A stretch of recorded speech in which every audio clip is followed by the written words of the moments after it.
Welcome back to the Citizen channel. Hope you're all staying safe and well. On one of our regular features, it's the match day programme, the away version watch, where we rank them. We give them ratings of all the away programmes. And today we've got Southampton from the 22nd of January 2022. Quite an interesting programme, this guy. Stick with this. It's strange and interesting, this one. Yeah, Watford lead at the moment with 8 out of 10. Newcastle in second also with 8 out of 10, but I sort of ranked Watford a little bit higher, so they're top. At the bottom, coming up the bottom, we've got Swindon, support old Swindon Town, the FA Cup programme there. That ranks at the bottom of the table. Very unfortunate. The price didn't help, £5, very steep. And Aston Villa are the lowest rank of the Premier League games we've played. So, yeah, this is the one today. Nice cover. Quite like the cover. That's all right. A flick through. Not very pagey. Not as many pages as the others. One of the smallest page count I think we've had so far this season. And yeah, looking through it, a lot of space, a lot of big like titles, but the writing. There's a couple of the history things that the writing's small. But the rest of it, yeah, a lot of space. There seems to be a lot of ads, yeah. So we've got, please, if you are new to this channel, we do monetize it now, so you can watch any of the ads, or you can skip through, of course you can. But any links, you can follow them. It does help the channel out going forward. And, of course, my little sister channel as well, which is, or brother channel, I don't know how you call it these days, which is obviously on film and TV as well. So it helps the channel going forward if you can watch any of those ads. And please, all thumbs up if you enjoy, please, and tell your friends about this Citizen channel. Obviously, membership's growing steadily, but it'd be great to have lots more of you joining in. That'd be wonderful. Thumbs up, and obviously press that notification button so you know these vlogs, information vlogs, and match reviews, match reports are all coming out. Great stuff like that. So yeah, 68 pages. So that's it. It's usually about 84 pages, to be honest with you. So the Saints are sort of bucking the trend there. £3.50, which is fair enough, which is the normal price, but we are getting less bang for our buck, aren't we, with only 68 pages. Quick flick through, about 16 pages of ads and promotions and sponsor pages, where obviously just there's a lot of pages of images and stuff like that, but I don't include that in that. There's probably another 10 to 12 pages where it's just like an image of a match or a heading for an article, something like that. But so in 68 pages, that's quite a chunk, isn't it? Of course, as you expect, Ralph has his say. Again, not much. I mean, every programme virtually, it's just the same sort of manager spiel welcoming the club, and I'd like a little bit more perhaps in depth on those sort of things, but hey, they're no different to everybody else. So Ralph has his say, of course.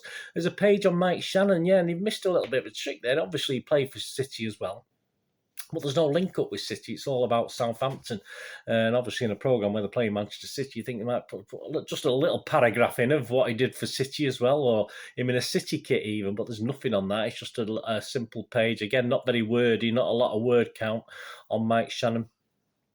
Nathan Teller is the main interview. 7 pages again, not very wordy. A lot of spaces, but he's obviously had a 10-month layoff quite early in his career, and obviously he's back. And obviously COVID hit, so he's been limited to his first team appearances. But he has signed a new contract, so it's telling us a little bit about him. Again, nothing overly exciting, just normal stuff in an interview, and 7 pages long. Features on the Women Academy and their foundational feature with a couple of pages each. And yeah, they've got the archival section now. Interesting, the history section. And it looks at various things. You've got That Reminds Me. That's a guy called David Bell, who looks at 2 games. Lived in Whalley Range, Manchester at one stage, so did go and watch City a few times. And he looks back in time at an FA Cup match, of course, what they do in this section is a bit odd. They look back at FA Cup matches from the 3rd round that both City and Southampton play. So obviously, as far as City concerned, he looks back at an FA Cup game at Main Road against Swindon back in 1965, of course, when Mike Summerby played for Swindon. He sort of looks back at that. He was there at that game, and then he looks back at a game where I don't think he was at this one for the Saints. Was a game against Swansea Town Swansea City, Swansea Town in 1914. Yeah, they changed the name to City, of course, when they became a city back in 1914. So I don't think he was at that one, but he talks about that. So that's okay. Nothing wrong with that. A couple of old games. There's a feature once known at this address, which just features players who's played for both, thankfully. So obviously he concentrates this little piece mainly on Graham Baker, who played for both City and Southampton. Other rarer names you may have forgotten about played for us both. Ivan Golak, I remember him. Golak, Golac. Remember him? I do remember him. And a guy called Matt Mills. I'll have to have a look at for Matt Mills. He didn't ring any bells with me at all. You might know, but yeah, that was an okay section once known at this address. Then you get 20 years at St Mary's. Obviously, it's the 20th anniversary of moving to the St Mary's Stadium, and they look at memorable matches. This time, not between the Saints and City. This is Saints 2, Chelsea 1 back in March 2013. So again, that's a regular feature for them. So that's your history more or less covered, really, and not the greatest history. You know me and my history. I like my history. And interestingly, yeah, there's 6 pages of Junior Saints fun games and trivia, and they got one called Know Your Enemy. It's a bit harsh for a junior. Know Your Enemy, perhaps know your opponents. Or I just think it's a bit. That might be me, but I just think that's a bit harsh. Know Your Enemy. It's a little quiz. Obviously, I will ask you the quiz question and see if you know the answer at the end. There's 3 questions. I'll ask you one of them anyway. And of course, the question answers at the end of this vlog. What was the score when the sides met at the Etihad in September? There you go. So you probably know, hopefully know that one. But yeah, know your enemy. It's just I don't know, guys. It might be me. I might be getting soft in my old age, but it seems a bit harsh for a junior section. You know, sort of what's wrong with know your opponents, or in town today, or ask quiz on City or something like that. It just seems a bit harsh. And the City bit, yeah, just 4 pages, not great. 2 of which are an attempt at analysing City's tactics and how perhaps Southampton can stymie them, which obviously they did to some extent, didn't they? But interesting enough, the big error, and the image will be up there on screen. Obviously, our opponents, and there's a big image of the Brentford Stadium. So I don't know where the Etihad has gone. I mean, I did write on Twitter, it puts a new slant on the empty seats at home, doesn't it? Because, so obviously they've mixed us up with Brentford there. I think that's a Brentford Stadium. It's the Bees, isn't it? And it looks as though it's the new community stadium at Brentford. So a bit of an error there. Not very good Southampton. What with you know your enemy and posting the wrong ground picture. Very, very odd. And we have a final word with someone called Franny. And I've tried to have a look at the players and ex-players and coaching staff. I couldn't see someone called Franny, so I have no idea who he is. Wasn't very excited anyway. So there you are. That was it.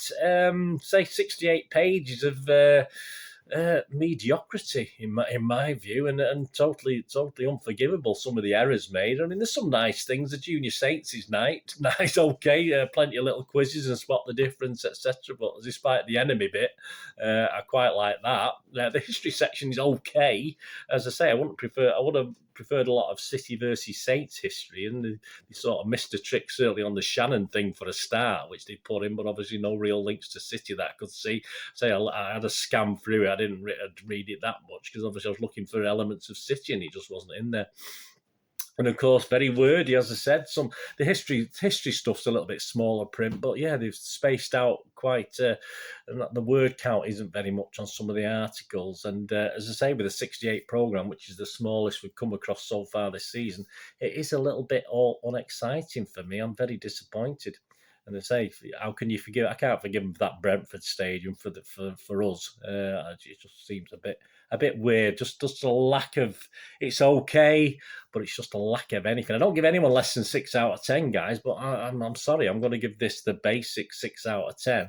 And unfortunately, I mean, Swindon Town have been holding everyone up, but I think this is going to go rock behind that. I'm going to put it below Swindon Town. So I'm afraid Southampton, you may be about 12th in the league as I'm recording this, but you're going to the bottom of the match day programme away version list. That's for sure. Very poor programme. Let me know what you think, guys, if you bought this. It's quite funny. I was having a chat to on his pod, Martin from the Mancunian Way pod, and he said, £4 for a programme. I said, what do you mean £4? It's only £3.50. So the poor Martin paid £4 for it as well. I don't know who ripped Martin off, but bless you, Martin. It was a bit shocked when he found out it was only £3.50. But hey, there you go. that's life. That's life, as not we know it. So very disappointed in Southampton. As I said, guys, please let me know. So there you go. Watford remain at the top with Newcastle in second spot. But that's something you don't hear often, isn't it? And of course, Southampton go to rock bottom. I'm afraid, guys, it's going to take a poor programme to finish below Southampton. So you look as though you might be nailed on for relegation. Well, you're not going to get relegated, guys, here, because I'll be reviewing next season's programme, see if that's any good. So there you go. And the quiz question, guys, what was the score, of course, when the sides met at the Etihad, not at the Brentford Stadium, at the Etihad in September? 0-0. Yeah, of course, 0-0. So there you go. Hope you enjoyed that. Let me know in your comments what you thought. Thanks for watching, guys. What are we going to do rest day? Have a great one. Look at yourselves, look at your friends, look at your families. More important, let's all look after each other. Meet here again on the Citizen channel. I only ask one thing, don't I? Please stay safe, Blues, or Brentford fans, and we're all mixed in together, aren't we? Stay safe, Blues. Thanks for watching. Come on, City! See you later. Bye-bye.